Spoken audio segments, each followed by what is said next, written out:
Ces coups de tambour, ce sont ceux d'une procession funèbre. Nous sommes en plein cœur de la vieille ville de Ramallah, et la route est bloquée par l'enterrement de l'ancienne directrice des scouts chrétiens de Palestine. Les chrétiens sont un peu plus de 50 000 en Cisjordanie, soit à peu près 2% de la population. Ce chiffre est en constante diminution depuis des années. Les chrétiens, qui souvent bénéficient de contacts à l'étranger et de plus de moyens que les musulmans, fuient l'occupation israélienne, le marasme économique et, dans une moindre mesure, les tensions communautaires.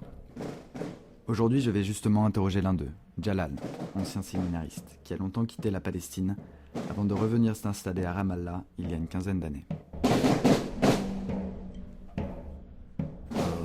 Je suis Jalal Khadr, je suis avocat et je m'en charge d'une ligne téléphonique gratuite pour la protection des enfants. Je suis né dans un village au nord de la Palestine, à côté de Jenin, qui s'appelle Zababde. C'est une toute petite village qui, à l'époque, à peu près faisait 1000 habitants. Maintenant, elle fait un peu plus de 3000 habitants, où vivaient chrétiens et musulmans ensemble. Il y a un tiers de musulmans, 2 tiers de chrétiens. Et chrétiens, il y a chrétiens catholiques, orthodoxes, grecs orthodoxes et évangélistes. Alors il y a 4 églises et une mosquée dans un petit village où tout le monde vivait en paix ensemble.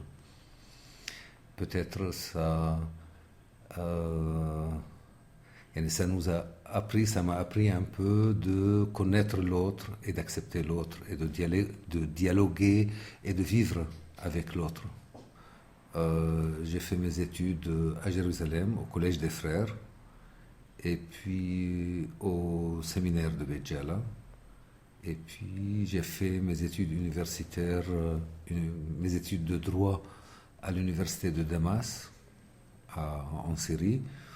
Et puis j'ai continué, j'ai fait études socio-stratégiques à Paris, à le EHESS. École des hautes études en sciences sociales. Chapitre 1. Le retour en Palestine. J'ai décidé de rentrer en Palestine après les accords de Oslo, parce que les accords de Oslo nous ont donné un grand espoir. On est maintenant déçus, mais à l'époque, on avait un grand espoir de pouvoir finalement vivre ensemble, d'accepter l'autre et de vivre en paix et en prospérité dans la région. Il y a pas mal de choses qui ont changé parce que je ne sais pas si les années fin 68, début 70, et il y avait une ouverture qui coïncide avec les événements de mai 68 en France. En 68, en Palestine, c'était après la guerre de 67, il y avait les idées de gauche, il y avait la révolution palestinienne qui émergeait, il y avait tous les jeunes qui pensaient différemment, il y avait un mouvement révolutionnaire palestinien en même temps.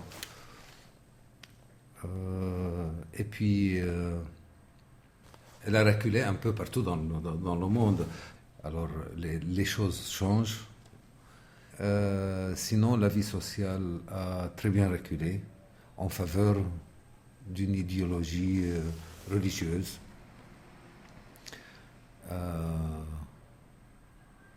Parfois qui ne croit pas beaucoup à la démocratie, aux élections et à la vie moderne et au progrès. Qui ne donne pas espace à l'individu de pouvoir réfléchir librement, de pouvoir agir librement, sans pression de la société. Les filles de 15 ans mettent des vêtements que ma mère n'a jamais mis. Ma mère, dans les années 70, elle portait un mini-jupe, que maintenant personne ne le porte. Il y a des femmes maintenant qui ont 50 ans ou 60 ans qui n'osent pas montrer leurs photos quand ils étaient jeunes à leurs filles parce qu'il n'y a plus personne qui s'habille de la même manière. Alors ça donne d'alléger un peu c'est, les vêtements, ça fait du bien, ça aide à mieux réfléchir, je crois. Chapitre 2. La religion. Pour moi, en tant qu'ex-séminariste, je ne suis pas anti-religion, mais je considère la religion, c'est une affaire personnelle. Chacun peut croire ce qu'il veut, de la manière dont il conçoit, mais sans attaquer aux autres, de donner le même espace, la même liberté aux autres. Et moi, je demande jamais la religion des gens que je côtoie, et ça me gêne si on me demande ma religion. Et on n'a pas d'autre choix que de vivre avec l'autre, parce que nous, même en tant que chrétiens en Palestine, dans les années 30, on était 30% de la population en Palestine. Maintenant, on est moins de 2%. Et puis, la religion intéresse aux politiciens quand ça leur donne un avantage dans leur vie politique, ni plus ni moins. Il ne faut pas croire aux hommes politiques quand ils parlent de la religion trop. Ce qui est regrettable, c'est que quand on parle de la religion et de la différence avec les gens qui ont 40 ans et 50 ans, c'est beaucoup plus facile que d'évoquer la question religieuse avec les jeunes de 15 ans. C'est-à-dire, c'est pessimiste de dire que la nouvelle génération est moins tolérant, ce qui veut dire qu'il y a moins d'éducation, ce qui veut dire que les murs entre les peuples, l'oppression, le chômage, la pauvreté poussent de plus en plus vers la croyance, vers l'intégrisme religieux.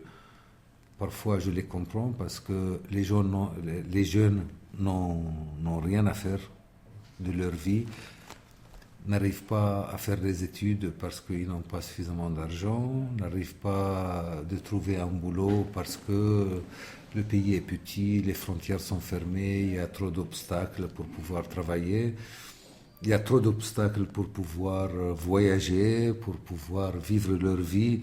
Alors, on leur laisse juste la mosquée. Chapitre 3. Gaza. Ce blocus de Gaza, c'est catastrophique pour l'humanité, parce que nous, on est en train de créer un endroit malsain pour 1,5 million de personnes. On est en train de bloquer l'avenir de tous les jeunes. Si à Gaza, il y a 52% de la population moins de 18 ans. La non-assistance à une personne en danger, c'est un crime partout dans le monde, sauf à Gaza, et sauf quand ça concerne les grands politiciens reçus sur les tapis rouges partout en Europe.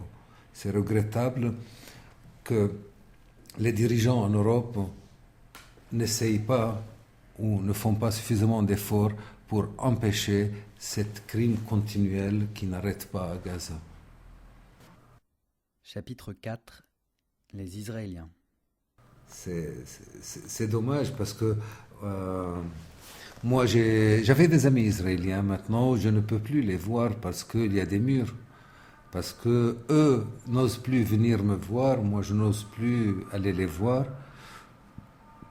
Maintenant, de l'autre côté du mur, c'est l'inconnu. Et l'inconnu, ça fait peur. Et ce qui me fait peur, c'est mon ennemi. Alors, au lieu d'aider à la connaissance de l'autre, à la coopération entre les deux peuples, avec le mur, on est en train de perpétuer le sentiment de la guerre. Maintenant, les politiciens ne donnent plus cette opportunité, ni aux Israéliens, ni aux Palestiniens, de pouvoir se rencontrer. Le bien-être de tous les gens qui vivent dans la région est beaucoup plus important que de toutes les idéologies religieuses ou fascistes ou nationalistes. Et c'est là où on doit faire un effort.